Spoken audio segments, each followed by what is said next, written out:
But I'm very excited to talk about this episode, and it's my journey with filmmaking and social media from as far as I can remember to present day today.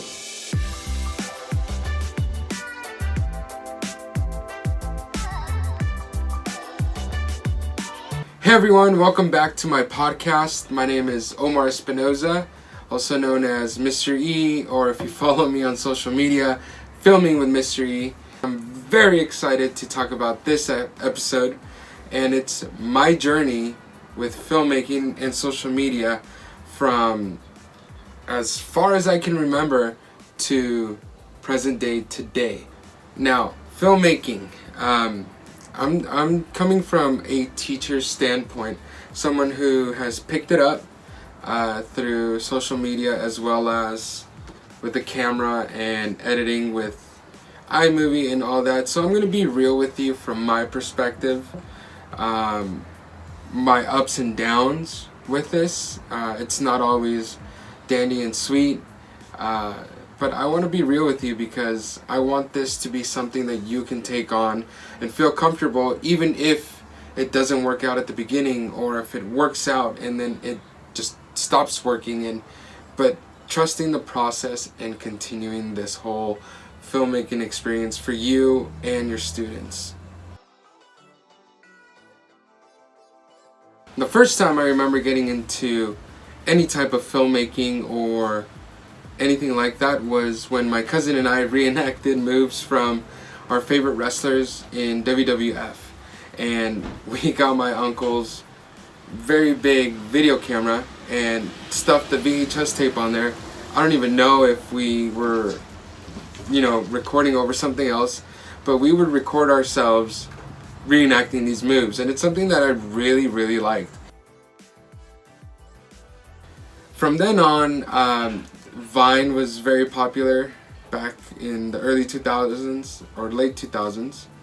Anyways, I didn't really get on that. It was more of Instagram that I got into. I even started a page called El Compa Espi, which is the friend, the homie, my go-to for my funny videos. And what really launched making a funny video and putting it on social media was the video I did of my mom and my two sisters. We were at my mom's house and we were talking about how I was growing up, and then I got a towel and I just covered my hair and I said, "Who does this remind you of?" And then I started using her voice of what it was like when we were growing up, and I told my mom, "Let's make a video." And she was all about it because she was laughing. She was embarrassed at the beginning, but then she got on board, put this cucumber mask on me, and I pretended to punish my sisters for breaking a candle. If you haven't seen it, we're going to roll it right now so you can see it. Let's get to it. Give it to me! ¿Quién me quebró eso? ¿Quién me lo quebró? Vente para acá. And that was my first video that I can remember that a lot of people liked. And then I started getting into videos of when I made connections with songs in a way of parody, and I loved it. That's when I first started doing it, but then I went into grad school and I kind of stopped. And when I started teaching at Cleveland Elementary, this was July 2016, I was very uptight. I wanted this job, I wanted to be tenured, and I crossed my T's and dotted my I's, and I didn't do anything that was new, kept what it was going. And my teacher friend, Miss Limon, shout out to you, she had or has her class's Instagram account, and I said, hey, that's something that I want to do. And it started off with just being my interest, that I wanted to do it, and from there on it grew little by little. It took some convincing with other people, admin, to fully be on board, and as it grew, it started off as R7 Dolphins, Room 7 Dolphins, And then it quickly grew into Cleveland Dolphins, or CLEV, Cleve_Dolphins. I'll put the links down below for you to follow. And that's what it really took off. A lot of students were coming up saying, hey, I saw you on Instagram, or I saw you on YouTube. And I knew I had something special there. I really did.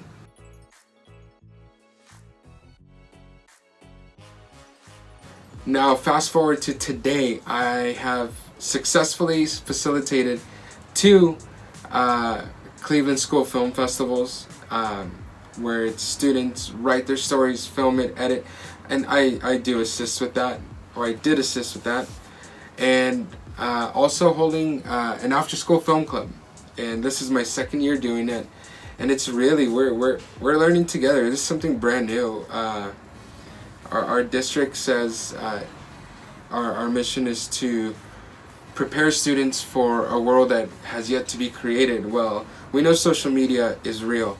We know the jobs and careers with it is real. Social media marketing, vlogger, and all these things are real. They're just like I want to be an athlete or a singer. And yeah, it takes talent, but for me to teach and make it relevant to them is what my job is.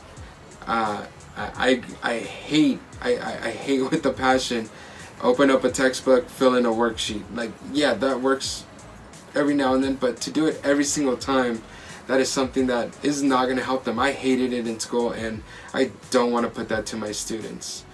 But to be honest, up to now, I have not incorporated as much film and social media as much as I want to, and that's because I've been giving in to the many different programs our district is asking us to do that take more time to plan, which means it takes away from planning this brand new thing of social media and filmmaking that I don't have time to plan, and I'm just exhausted overall. And that is why I just wanted to put the camera on, let's film this episode, just so I can hold myself accountable that I started this, let's progress every single week. And I'm excited for me to take you on this journey. It's something different. A lot of people shy away from social media, thinking only of the negative aspect to it, and it's my job to really make it accessible to everybody and to use it as a tool, just like any other tool we have. It can be misused or used in a positive way, and that's what I'm focusing on in this podcast, in this video, and in general, everything.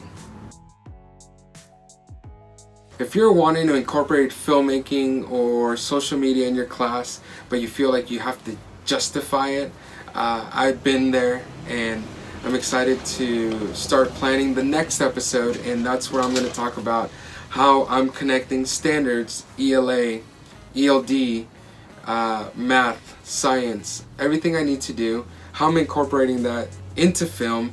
That way I can justify it by just simply connecting it. And I've had pretty good success. There's certain times where the connection is not as strong as my admin would like, but in general I have very strong connection with the standards that hopefully it can help you out. Let me know if you want the permission slip I use for parents to sign. Go ahead and drop a comment below and we'll get to it. Thank you for watching and listening, because I know you're going to be doing both.